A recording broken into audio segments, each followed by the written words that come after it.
Come get her. So I've been trying to do this sign-in crap. Every time you travel, there's a verification code that just pops up every time you come back here, as if I was never here to begin with, as if I have never resided here for 28 years. But Tell me about how much you hate those I hate them, things. dude, because every time I just got to input my goddamn password when it's supposed to be auto-signed in. I'm talking about the Adobe suite. So along with that's pretty much my third hand, you can say. It's Adobe, right? I have my right hand, my left hand. We got Adobe suite. Mm-hmm. So There might be a fourth one annoying. somewhere there, yeah, too. dude. So it's kind of funny that it's just, like you said, it's archaic. It's archaic that we use passwords till this day. Yeah, it is. I mean, I can think of so many apps that have to give me a verification code in order for me to sign in. Binance. Well, okay, look, I'm going to say this. When it comes to like financials, sure, I don't mind if there's like extra encryption with passwords along with Okay, your Face yeah. ID and all that stuff. Mm-hmm. But like, really? I'm just trying to sign into Photoshop. And like, it tells you, oh, unrecognized freaking region of the world. Yeah, realistically, if we have 5G available to us, Mm-hmm. why can't we have something available to us where, I don't know, there's a system where it tracks you with your live like movements? I don't fucking know. Yeah, like it gets to know, or maybe like a data center that you can tell them like, hey, I'm traveling. Kind of like you do with banks. You get me? Like, I'll be traveling, so don't stop my card if you see a swipe in Puerto Rico. Yeah. But that's heavily annoying. I hope you understand why. Because I was out shopping once, okay? I was in Turkey, Uh-huh. okay? And I was at Pull and Bear, and I found this jacket that I really liked. I just wanted to buy it. Yeah. Simple as swiping, right? I get there, and the guy's like, your card's declined. And I'm like, what do you mean my card's declined? Like, I spent all this money to be here. What?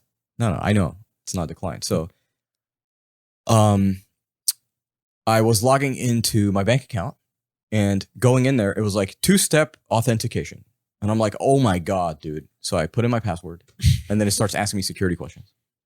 And I'm like, dude, why am I doing this at the freaking cash register? Shouldn't the password just work? It's stupid. Right? So that got me thinking, maybe passwords are just outdated in general, and we need more thumbprints and facial prints. This was going to what I was telling you before the episode. It's like, I think Apple or some big company, yeah, I'm pretty sure it was Apple, they're entirely removing passwords from their system. I mean, that follows the notion of removing all buttons and whatever. Because now they have Face ID. And if you can get like biometric data, that's ideal. Yeah. Because you have one fingerprint, no other person in the world has that fingerprint, or, one pupil, something like that. Yeah. Remember like movies when they'd find like a cut off thumb and it would be like the master password? Yeah. They'd be like, I don't want to touch that, but here you go. Access granted. Exactly. There's nothing better than that, I think. Mm-hmm. It's unique to you. And then another annoying thing is the CAPTCHA shit. Dude. Click on these pictures of chimneys in order to get through. That reminds me of a meme. Let me show it to you. It's so stupid. Yeah, it is. It's honestly really, really dumb, but don't we have a better solution for this? Yeah. Other than having me play charades on the internet for 3 seconds? Literally. Dude. Was it this one? Absolutely mind-blowing. Oh my God. I think it was this. No, please God. Oh yeah, right here. Okay. So if you've seen The Punisher, do you remember the part where he's like, no. He's just going crazy. Here, I'll play. I don't think I remember it.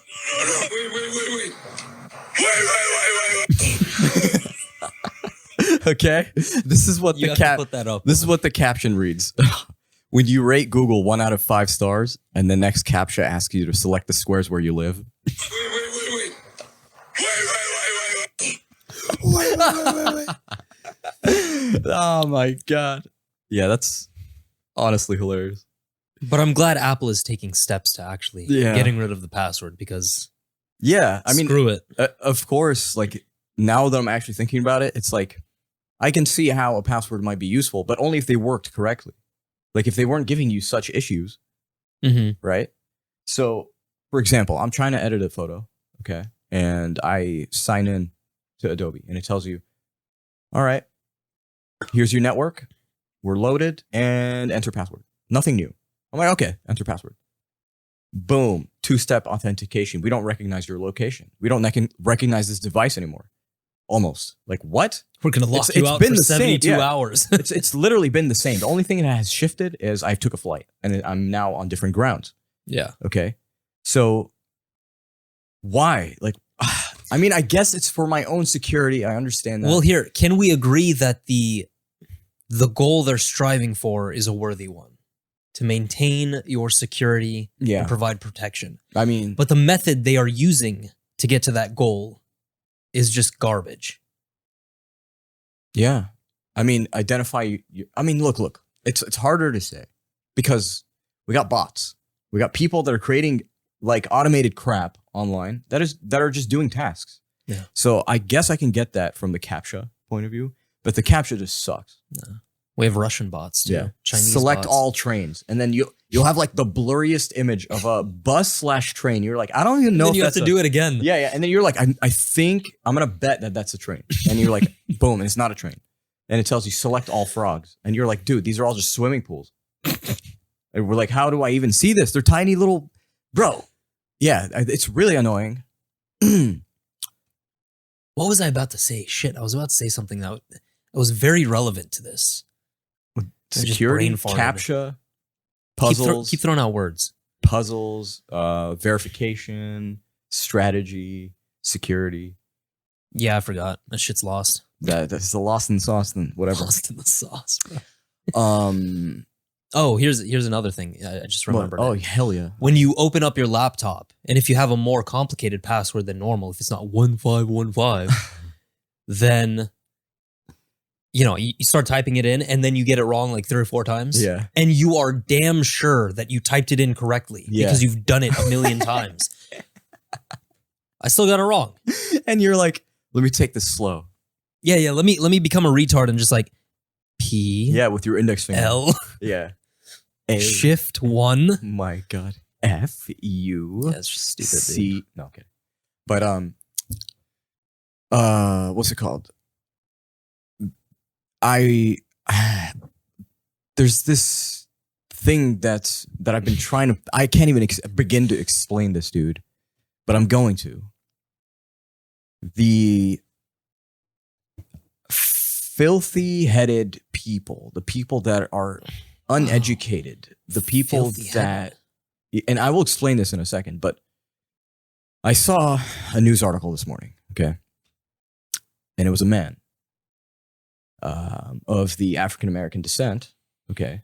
Now, before anyone says anything, that has nothing to do with it. It's just, that's just called a spade. What's wrong when with you that? read into the article, you realize that, there has to be a reason why people live lifestyles like this. But anyway, his baby mama had come home and he had a girl. Okay. He lives on the 5th floor. What he did was he panicked and he pushed the bitch out the window and she fell 5 floors and fell. Nobody found her until 4 hours later in the alley, like dead. But it was just basically reports came in saying that a naked woman was found dead in the alley. Looks like she fell off the building. What was the reason for him pushing her? His girl came home. He was cheating. Oh. So he pushed the naked girl he had. What? He pushed her out the window. How is that a panic response? I don't even know if that's a panic response. See, that's the thing. That's not a panic response. That's more like a yeet, right? Yeah, that's a yeet response, bro. It's just like not happening. Boom. That's just a very aggressive. Yeah, he's been jailed on first-degree murder charges. And, oh, God, what's his name? Let me look it up so everybody can look it up. But basically, it got me to think, dude. When I was reading the article, this guy gives out like an aura of, it's past demonic, I would say. Okay. It's more like, how are you even close to being a human being if you act like this? Right? Like, and this is so far from human nature and being civil, I think. Well, no, it is a part of human nature. It is a part of human nature, but like I'm saying, human nature today, okay? Human nature, obviously, in my opinion, gets updated based on the times and based on the different generations that are coming up. Every time there's a little bit of an upgrade. Sure. You cannot deny that. So with all that we've learned as humans across our entire lifetimes, there is something that stayed at a halt. I think there's a group of people out there, okay, that just have not seen, experienced, or have been informed in a group setting how to actually function. And it causes things like this. It causes Socially things like stunted people. Yeah, it causes things like relying on drugs. Like drugs become your next H2O almost. It's like your next oxygen. You know? Sure. Yeah. And then those cause problems to your brain, to your body, and it causes problems in the way that you transfer information and how you talk to yourself and blah, blah, blah, blah. So you're actually becoming a worse human being without you knowing it. Mm-hmm. Because no one is telling you, or you're just unable to listen. I don't know what it is, dude, but it's like, here, let me get you this guy's name. But well, I mean, there is definitely a part of the population that is more likely to be aggressive. Yeah. There are a lot of theories out there. I mean, I believe there was a case, there was a school shooting where a guy went on the top, I forgot what college, but he went on the top of like a clock tower. And he started like sniping people. And I think the theory behind that one was, I'm not sure if this is confirmed, but apparently he had a brain tumor. Mm-hmm. And that tumor was pushing on parts of his brain that had to do with aggression and decreased like social empathy or something like that. Mm. Was this confirmed? We need to know that. I'm pretty sure it was, but I mean, that's just one possibility out there. Because we do know that, like, when it comes down to a murder case, okay, lawyers will do things to make sure things happen, right? Yeah, they'll finesse their way. So, like, I can get any doctor's recommendation saying that, hey, this part of a brain, blah, blah, blah, tissue is pushing on the part that causes aggression. Like, well, actually, no. We don't know this. This is verifiable it because the work has been done with NFL players who have serious brain trauma. You're right. CTE. Yeah. So people that have, you're right. That was a whole other study. I remember. Yeah. And that's NFL players killing their families and shit, retired. I forgot his name, but he basically abused the crap out of his girl. I just remember that. Yeah. You're right. I do remember that because of head trauma. Anyway, this guy's name was Tyson Tillman.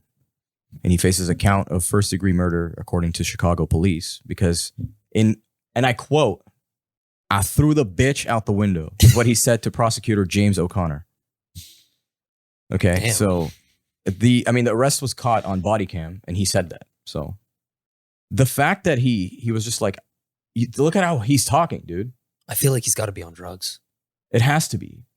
According to them, he wasn't. It's not a normal response. According to them, he wasn't. So that means he could be a user of drugs, right? Or he's just the exception. But think really about aggressive. it, bro. This is why I say think about it. Okay, in high school, I used to get like messed around with freaking African Americans. Okay, I'd be walking with my backpack, my skateboard, whatever, walking to my dad's office, which was about like 2.5 miles. And I wasn't in the best school, but I wasn't in the worst school, okay? Because Anaheim is not the hood, but it's a little ghetto. A little. So I went to high school in Anaheim, and every now and then I would walk. There was a few times where I would get stopped and, get basically banged on or whatever. And, people would come up to you and just be like, yo, where you from? But using other words. And I just be like, listen, I'm not here for trouble. I don't bang. I'm clearly don't. I look white as hell. You get me? And it would just be a thing where I would get bothered. There was a time where I actually got knocked out unconscious. Really? Yeah. I don't recall anything besides it was 8 p.m. I was walking towards, where was I? I was at an event at school, and I was walking towards the skate park down the street, which is like less than a mile. 4 guys come out of, I swear to you, look like a bush. They just jump out. And they're like, where you going, cut? And they start pushing me. And I'm like, all right, great, right? And they're like, give me your phone. And they literally take my phone. And I'm like, what the hell? They take my board, they snap it, and I get clocked in the face. And the next thing I remember is they're running away, and all my belongings are just like on the floor. That was the time when Nokia batteries just flew out. My battery was on the floor and stuff. And I'm like, damn, like what happened? You know what I mean? Yeah. But so coming from a person that has like seen that, but then also seen like real family traditions and the value of education and whatever, it's going to make you hate a certain type of crowd. You feel me? And it doesn't necessarily mean a certain type of person. It's a certain type of crowd. And you guys, like, everybody knows what I'm talking about. Not even the crowd. How about, I think what you're pointing to is it's a certain type of mentality. Yes. And of a certain type of person who has a specific value structure. Yeah. And why do I say crowd? Because as you grow older, you find the people that you intertwine with and you're like-minded with, that becomes your crowd. Yeah. So, and I assume the only reason why you're saying African American is because you've had those experiences. Yes. But that happens with Arabs, that happens with white people, that happens with Mexicans, Hispanics, everyone. Everybody, right? Yeah. So we live in the most diverse state in the country, I think, California. And, I've been into situations with all kinds of people, bro. From Vietnamese people to Japanese people to Koreans. It's kind of wild how different each little crowd is. Yeah. But I would say the person that has always wanted to like really, really attack and like was very animalistic with it was just gang affiliated people. Oh yeah, of course. Right? It's not necessarily Black, Latino, Asian. You know what? It was pretty much all of them. Like it just depends on the area you're in and all this stuff. But that is a mentality. And there is a mentality where people do not mind hurting you, dude. Like if you cross a certain thing, they can kill you and they won't realize they killed you until they've killed you and they go through trial. Right? We got to realize that not everybody thinks that way. And we have to appreciate that a person with that type of mentality has gone through a lot of dark shit, a lot of dark stuff. So, I mean, even in the context of African American people, like if you look at historically how they've been treated, especially in this country and the culture that's been brought up as a result of that, it's no surprise. And of course, we love all people. Yeah. Sometimes, okay, there's a thought I had, but it's like sometimes we just because we have different choices, we think everybody has the same choices, right? No. It's like, oh, go to school or be living on the streets, right? If those are your two options, some people don't have those choices. Not at all. Right? So that should open up your mind a little bit more to be like, damn, I need to learn more. Because we need to see the different environments. Okay. My family did not grow up the same as my neighbor's family. 100% they did. Yeah. We may take out the trash on Wednesdays together. We do most of the same things, but we don't know. We don't know. Some people can take things as rude where I have a more of a tolerance to it. You know what I mean? That's a really great example. People hate Turkey because they're like, everyone's rude. And I'm like, no, that's just their language. Because maybe in English, if somebody talks like, why are you calling to the blah? Right? You're going to be like, dude, relax, right? Because nobody talks like that. But in Turkish, when they go, they're actually generally asking, like, how's your family? But the tone doesn't match what you're used to. Therefore, you're not open-minded enough to know the different environments. Yeah, that's the one thing that scares white people on an airplane if Arabs are around. If we start speaking Arabic, like, it sounds very aggressive because that's just the way it is. Yeah. It doesn't mean that it is aggressive. Water, please. Where's the water? Yeah. Cousin. I mean, prideful cultures are like that in general. Yeah. So it really just warped my head because it started off with like hate. My thoughts start off with hate. Like I'm like, when you were younger, right? No. Right now, when I saw this like post, I was like, bro, this guy is not even human to me, right? That's how I thought about it. I'm like, it pissed me off. And I was like, dude, I hate people like this. And then I was like, wait, hold on. Let's dissect that real quick. What do you mean people like this? Yeah, because a lot of people can misinterpret that as racist. Yeah. So I'm like, okay, people like this. Okay, people of a certain crowd that like to move with these kinds of choices. for example, right? Mm-hmm. That's a very clear distinction. Because if I said these types of people, I mean, we're looking at it merely image based. So I mean, you could look at it and go, black people. You know what? You know what that reminds me of? Like just I don't know, some redneck hick in Georgia just saying these types of people. Yeah. Like, no, it's not that. Yeah, you people always causing all this trouble and ruckus out here. No. And even I just made a generalization there. Redneck hick. Like I'm sure there are a lot of cool people who are quote unquote rednecks who live in Mississippi or Georgia or Alabama. I mean, we know some of them and we call them that. It's just funny, because they slap us on the neck too. So it's like there's a difference between like, fooling around with your friend that happens to be that, and if you can fool around like that means you guys are close enough, which is great. It's a great relationship. But if you're just a dick, going around with acquaintances, just spreading all these things, not cool. No one really likes you. You know what I mean? But yeah, dude. And that kind of just brings me back into the definition of generosity. Generosity, people think, is purely money-based. Oh, like this guy's so generous, he just donated. Mm-hmm. This guy's so generous, he just gave away all his money to the homeless. This guy's so generous, he just bought everyone haircuts. Why do you have to buy things to be generous? You don't. You really be generous don't. with your time and energy. Yeah. Okay, so here's a little story.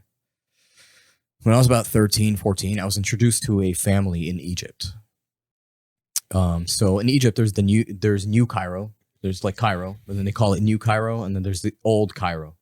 Old Cairo is the older infrastructure, just older, like real heritage crap. Okay. Really dense population, lots of buildings, really dirty, that kind of stuff.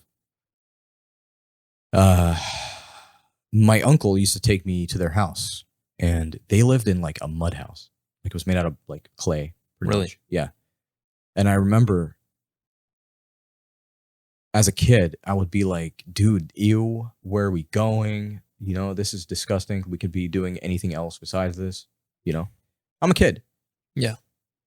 When I got in there, dude, when I tell you that their heart is like out of this world, the generosity really showed up. And they're literally broke. They're probably, in debt and have $0 on them to even buy like a glass bottle of water. Mm-hmm. Besides like the sad situation, I was like, dude, these guys are smiling, bro. They're so happy. Isn't that interesting? And they were like, thank you, God. We have guests. Now, please provide us something that we can like make sure they're not thirsty or anything. They literally went out. They grabbed one bottle of like a glass Coke and they split it between me, my mom, and my uncle. Really? And we were sitting on their bed. And they were sitting on the floor. Like they don't have any furniture, guys. It was like such a break in like reality. I'm like, holy crap. Shows you like a different way to live. Mm-hmm. With absolutely nothing besides air and maybe sometimes water and sometimes electricity. So I think that kind of stuck with me since I was a kid, and it made me vow to never be a complete dick ever. Be adamant, be assertive, be controlling, but have your limits. And like, don't forget that this world is about helping others. It's not really about helping just yourself. Okay. The main reason why we help ourselves is so we can help others with a clear mind. Yeah. And be able to move properly. But dude, the fact that they were like, have a seat and it was on their bed, like this is like where they literally live. It's one room. The bathroom is like behind this like little curtain, dude. It's a hole in the floor. Mm-hmm. Experience that. Yeah. And they were laughing, making jokes, like telling us how happy they were we came over. And like, and this guy was a friend of my uncle's back when he was in elementary school. And he just always kept close ties with him and has tried to help him out as much as possible. You know, financially, with getting work, doing all kinds of things. And it really puts things into perspective, and you get to see that what the life we live in America is not a life at all. Yeah, I mean, it just depends on the person. Yeah, it's really falsified for us. There- We know the real parts. We need to find them. Yeah, And I mean, I was fortunate enough to just experience that when I was a kid. the problem I have with a lot of people is their idea of like wealth and their concept of rich people is just so skewed. Like the idea that most rich people are stingy and greedy and just, piece of shit human beings all around is just so dumb. Yeah, they're not. I think Obviously, there are people like that within every category, but yeah, there are also a lot of very kind, loving,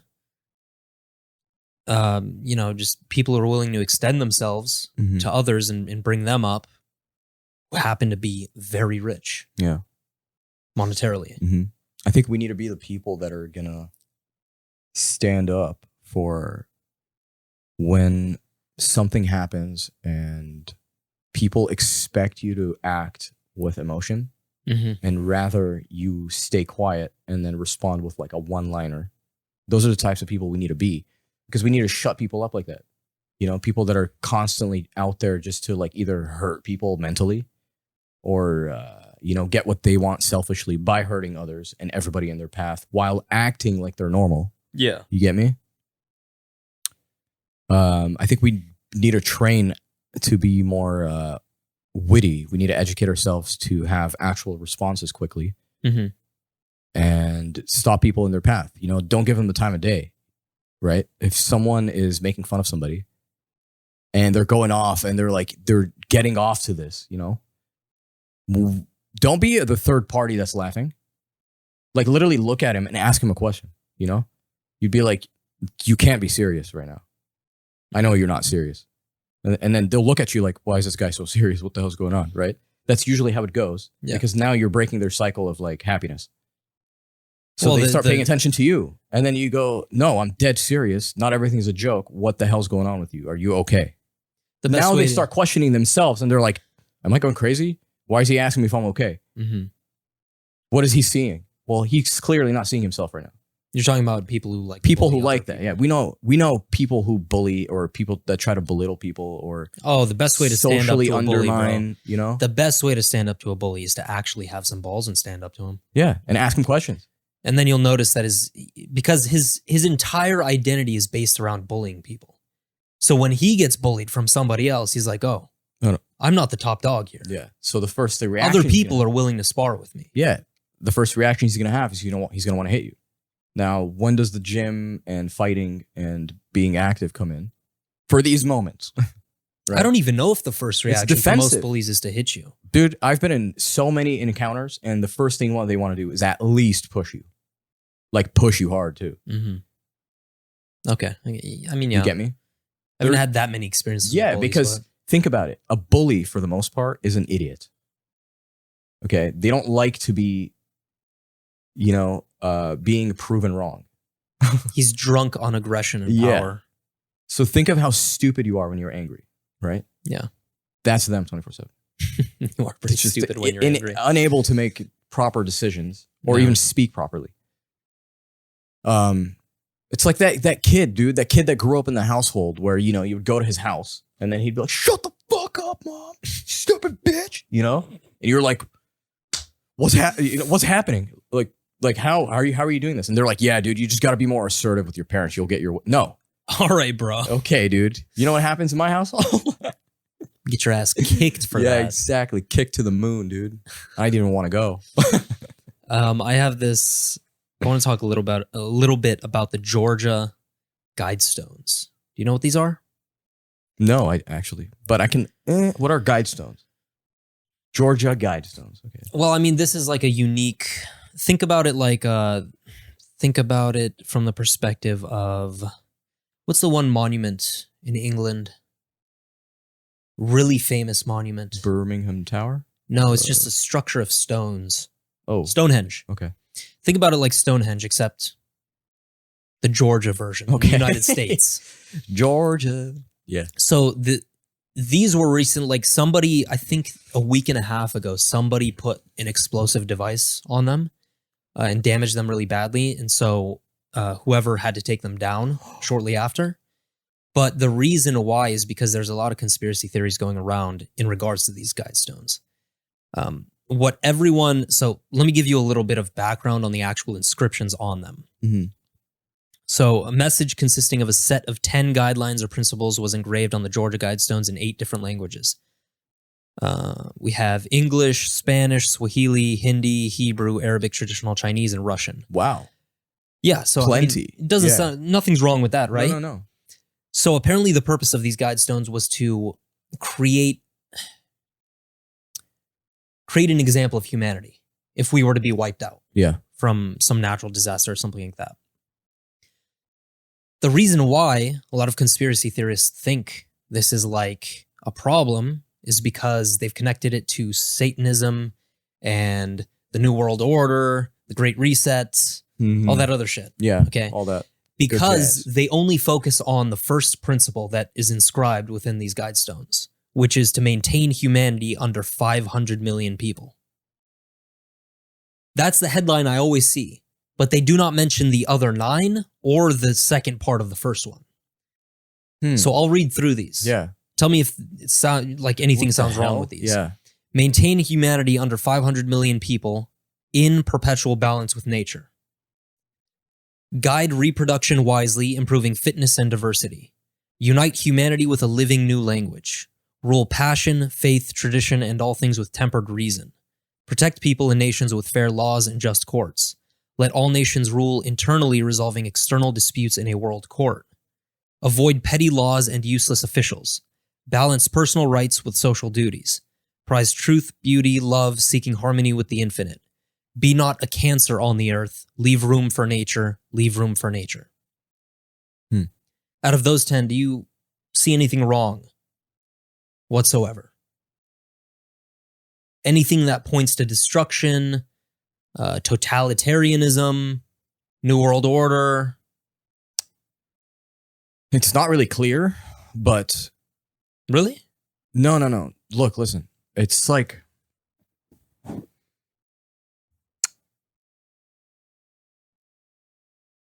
I mean, bro, just look at the order. Look at the order. Can we repeat just 7 through 8 real quick? 7 and 8? Yeah, 7 through 8. 7, 8, 9, 7 throughout. Sorry. Oh, yeah. Okay.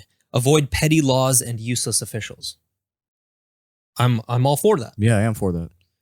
Balance personal rights with social duties. Mm-hmm. Nothing wrong with that. Prize truth, beauty, love, seeking harmony with the infinite. Mm-hmm. It's like a very Buddhist approach to life. Yeah. Be not a cancer on the earth. Leave room for nature. Leave room for nature. Okay. And you were saying that this is all to keep humanity in a population under 500 million. No, that's just one of the rules. Now, I don't know why they want to keep, why they inscribed 500 million. I don't know what the logic is behind that specific number. But I'm relating this to the conspiracy theorists out there who wrote this? Think this, I don't know. I haven't done enough research on that. Okay, because I can tell you something. Okay, if we're dealing with mathematicians, which are Arab people from back then, they could have some sort of formula to say that this is the most balanced to have an efficient, perfect human life was to keep it under 500 million. Because I don't believe that they would just slap a number like that without doing any sort of formula, math, strategy, something, right? To read the market, as we call it, Earth, right? Yeah. And that's how I'm thinking. So now let's go to the actual order of things. I don't see anything wrong with that. There's nothing. Right? Like, let's compare two numbers. 500 million is what's inscribed in the Georgia Guidestone, okay? Mm-hmm. What do we have? 7 billion people on Earth right now? Yes. 8.64, something like that. So what I'm pointing to is that conspiracy theorists, this is the problem with how they think. They latch onto one thing and they ignore all of the other evidence. And they only search for things that confirm their theory. Yeah. And the moment they start reading about something that disregards their theory, that's like, boom. Like they just stop reading it. Because if this conspiracy was true, why wasn't I ever educated on the other principles within the Guidestones? You need to be educated on everything. All I saw was keep humanity at 500 million people. That's all. Yeah. And then because they take it and run with it, they're starting to create these other conspiracies that involve like, okay, how are we going to control the population? We have to depopulate things. Bill Gates, fake meat. Bro, they're looking at this Klaus Schwab. Yeah, very Star Trek type of mentality, right? Where we guide the stars, dude, and we set up Earth. So herefore, we are gonna, it feels like there's like a Zordon room from Power Rangers where it just overlooks the entire Earth, and there's people that work there called the NWO. Yeah, and they just oversee everything, right? Yeah, and it feels like it's a giant control room for Earth. That's not true. But there is a big element. It could be. There is a big element. You see what I mean? I think it's not true, but it could be. But it is masked by something else, right? So you're saying it's not true in the sense that most people... I can dive into this, but I don't want to dive into this because I have a genuine belief, okay, that this is the Israel project. I swear to God. All right? No one's going to probably side with me on this, but... I have a heavy belief that a lot of things throughout history have direct correlation with Israel or Zionism in general. Look up the David of Star. Say it, David of Star? Star of David. God David of, welcome to the David of Star. David of Star, ladies and gentlemen. No. But that's for another day. We'll get into that another time. But I see too much of this shit on Twitter. Like, conspiracy theory. Yeah, like, I understand there is an element of control and there is an element of fuckery going on. Yeah. But there are just so many problems with the whole conspiracy theory mindset. Yeah, you want some instant coffee with your instant information, instant education. Instant bullshit. Education takes years. It doesn't take seconds. Yeah. And education, you got to hit up different avenues, dude. Can't just be like, see what I did earlier? When I was telling you how I was thinking, and I was like, wait a minute, I can't say all people. That's how you got to talk to yourself. That's how you'll find the book you're looking for that will explain the opposite of the other book that you didn't read. Yeah. Or the other book you read, there's always going to be an opposite book of that. Trust me. So like, get both books, read both, and you'd be like, but I thought I was siding with the first one. Yeah. But now I'm siding with the second one. And you're like, well, why don't we just combine them and live a goddamn balanced life? Usually truth is in the middle. Exactly. So do with that what you will. And subscribe, hit that like button, follow us on YouTube, Spotify, Apple Podcasts. Leave us a review, 5-star review on Apple Podcasts and Spotify. 5-star review on Spotify, please. Yes. It is very important to the algorithm. It is. Even though we will conquer the algorithm. Exactly, bro. Because I'm an all algo. And we got some rhythm. So we shall be chilling. Some rhythm. We will cruise with you guys next time. So for now, peace.